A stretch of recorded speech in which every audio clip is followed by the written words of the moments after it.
The Aero package is available in combination with the Night package. Of course, it doesn't make sense to order a black rear wing and then still have a chrome window frame. That's why they can be black, or yellow and black, as with this Brossuria Dortmund edition. Then we also have an innovation at the rear. With the aerodynamics package, you also get a fake vent, whose only actual function is to allow air out, but due to the hard tear-off edge, it improves the drag coefficient slightly. However, the most important thing here at the back are the 4-pipe oval tailpipes, which would have originally been square on the standard edition. So let's hit the racetrack.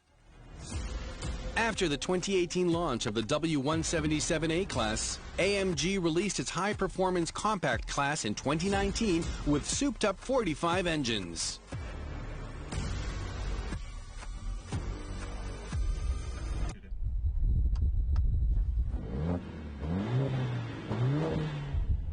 Everything sounds right with the revised launch control.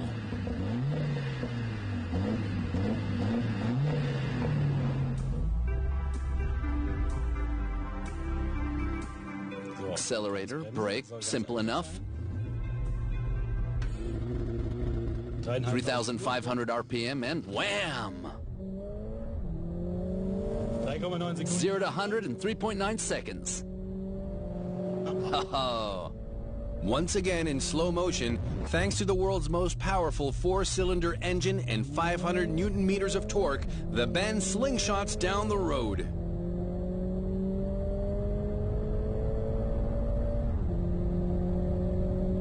The soundscape is not quite the typical 8-cylinder AMG concert, but it's still impressive. The A45S is about to show us what it's made of on the Circuito del Jarama near Madrid in Spain.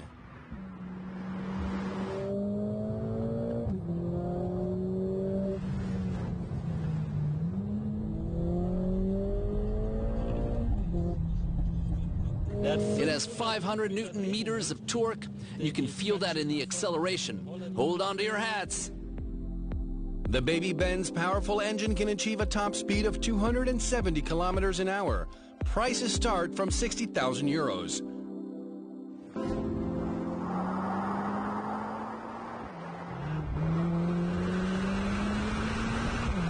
But can the compact vehicle impress on the track?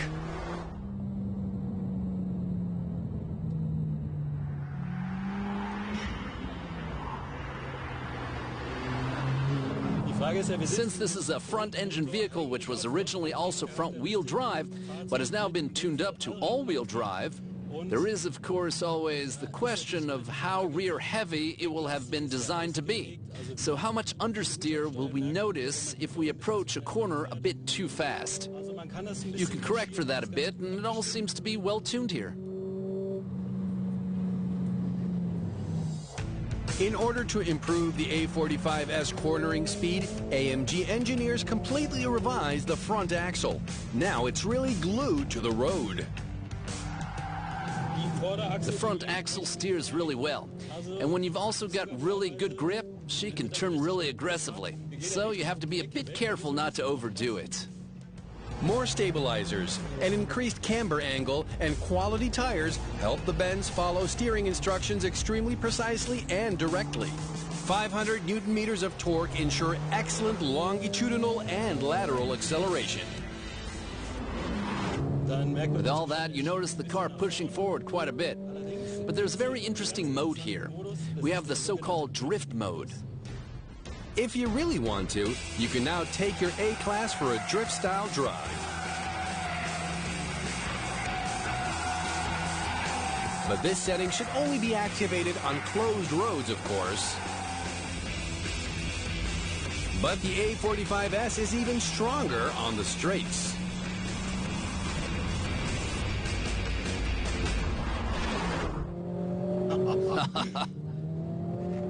The way it accelerates out of corners at just over 7,000 RPM. Grip and power in every situation. And with AMG's new Speed Shift 8-speed dual-clutch transmission. I really like the gearbox. The gear changes are really quick. The dual clutch sounds like it agreed.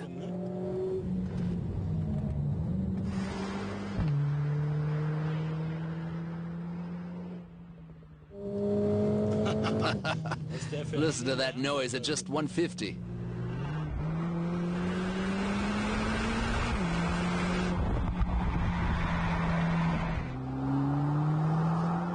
You can tell it's a four-cylinder sound. You can definitely hear that, but of course, the exhaust system makes it all sound crisper. You can hear it growling. Now that's cool.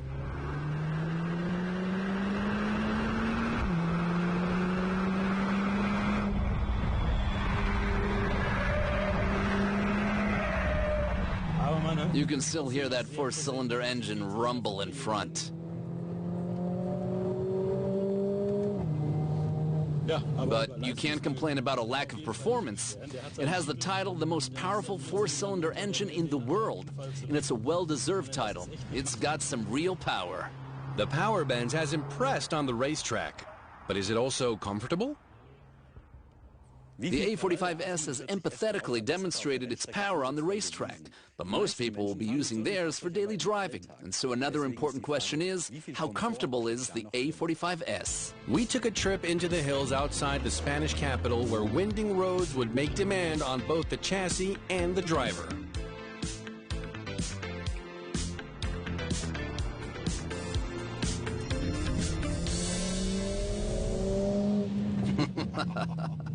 It's so tempting to just put the pedal down.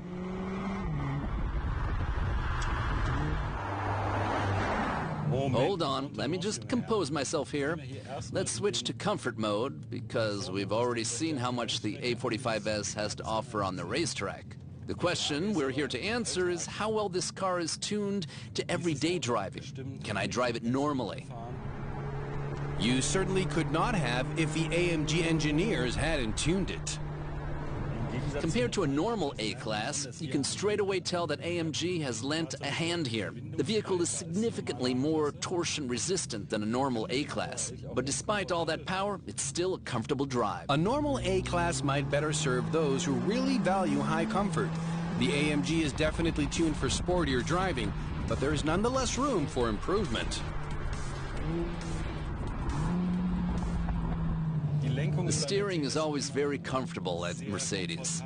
It's been adjusted slightly here for the basic A-Class to be a bit more aggressive, but the feedback could still be more direct. Nonetheless, I find it all very smooth. Little has changed in the interior.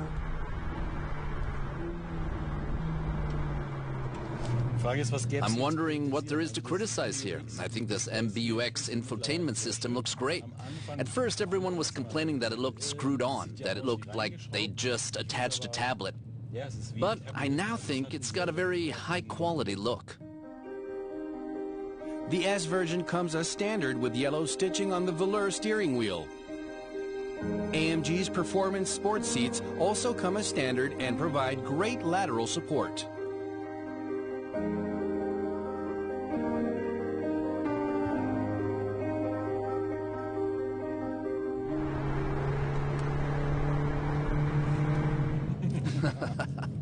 So the A-Class can be a comfortable daily driver, but I just want to hit the gas. Its 310 kilowatt engine is always tempting you to push it to the limit.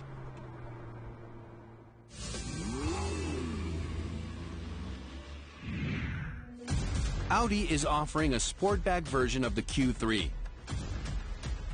It will be the first coupe SUV in the circa 40,000 euros price segment. As a sporty, elegant alternative to the classic SUV, the coupe's roofline is 3 centimeters lower and it slopes down to the rear window, which is intended to impress potential customers.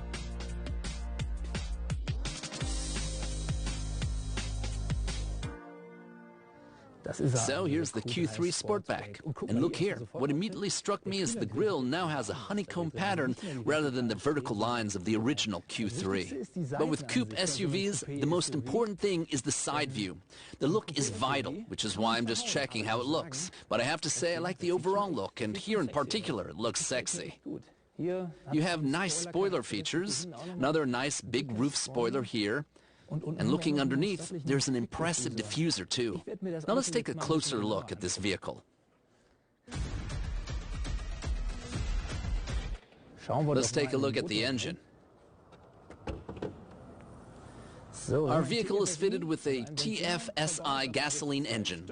There are two versions available, the 110 kilowatt 35 and the larger 169 kilowatt 45, which is currently the top engine. Then there are two diesels, the smaller 110 kilowatt 35 and the large 140 kilowatt version. At the time of launch, the smaller 110 kilowatt gasoline engine wasn't yet fully developed. It was to come out the subsequent year as a mild hybrid with front-wheel drive. Both diesel engines are available with quattro drive. The larger 40 TDI already has it as standard. The top models will follow later, the SQ3 and the RSQ3 Sportback, probably with 228 and 294 kilowatts. What kind of customers are Audi targeting with the Sportback? As a true SUV, the Q3 is, of course, aimed at young families who need space. The Q3 Sportback, with all its dynamism, is primarily aimed at design-savvy, sporty customers. From the front to the rear, it's a common complaint that coupes suffer from a lack of trunk space. But that isn't really the case with the Q3 Sportback, because its up to 530-liter trunk capacity is the same as a normal Q3. You may notice the difference when you fold down the seats and the trunk space grows by 1,400 liters, which is 125 liters less than the Q3, but that's okay. So let's just see about the length. 1, 2, 3, 4... 4,500 millimeters. I estimate it's exactly 16 millimeters longer than the normal Q3. Only 16 millimeters longer? It somehow seems a lot longer, but that's mainly due to the fact that the Sportback sits lower than the original. It's not only the shoulder line, the roof is also 3 centimeters lower. And we should see that lower headroom when I sit down inside. So let's see then. Yes, the roof's lower, but I still have plenty of headroom. Over a fist's width. Now looking at the interior, and it's got that typical Audi look. If you've ever sat in an Audi, then it'll all look very familiar in here. But what is brand new is the Alcantara suede trims on the panels here, which looks and feels great. I really like it. In contrast to many other coupes, the Q3 Sportback is a pure 5-seater. As with the normal Q3, the reclining rear seats can be slid back and forth, but here by 13 centimeters rather than 15. And the back seats. For reference, I'm 1.93 meters and I've already adjusted the driver's seat for me. My head hasn't hit the roof, but I can barely fit a hand in there. My legs are also just touching the seat in front, so sitting in the back is not great for someone my height, but of course, 1.93 meters is really asking a lot of any car, and I actually prefer to drive anyway. So, will the Q3 Sportback sell? Yes, probably very well, because it's the first coupe SUV in this small compact class segment. And if you're thinking about buying an X4 or GLC coupe, you have an even cheaper option here with the Q3. Now I can almost hear the complaints already. Coupe SUV, there's no such thing. These vehicles may be divisive, but that's the point. Cars are like people. There are different cars for different types of people. The ones that divide opinion will get talked about, and so the Q3 Sportback will be talked about a lot. As for me, I think it's chic. If 40,000 euros for the 35 TDI is too expensive, you'll have to wait for the entry-level gasoline model, which will be a little cheaper. Play. So they roll the back over to his feet and tell him, go on then, show us what you can do. After the 5-door seat, the station wagon, and the shooting brake, now comes the fourth variant. The Exceed 1.4-liter gasoline engine now has to prove whether it has what it takes to be a champion. Our test car delivers 103 kilowatts, which is enough to break the 200-kilometer-an-hour mark. And prices start at around 22,500 euros. Almost 25 years ago, a body shape began to challenge the classic sedan. Station wagons were suddenly in vogue and gaining an ever-increasing market share. But those times are over. Today, customers are clamoring after crossover models like the new Exceed.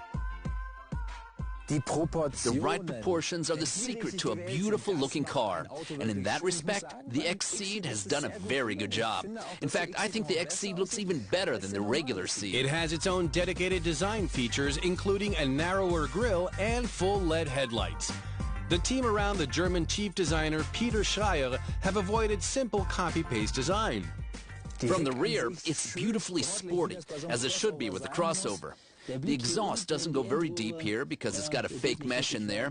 I don't think it's necessarily a bad thing to have fake exhausts for aesthetic reasons, but we're going to get to the point where electric cars also start having fake exhausts. Okay, double exhaust tips might be overkill for this small engine, but it makes the rear look beefier.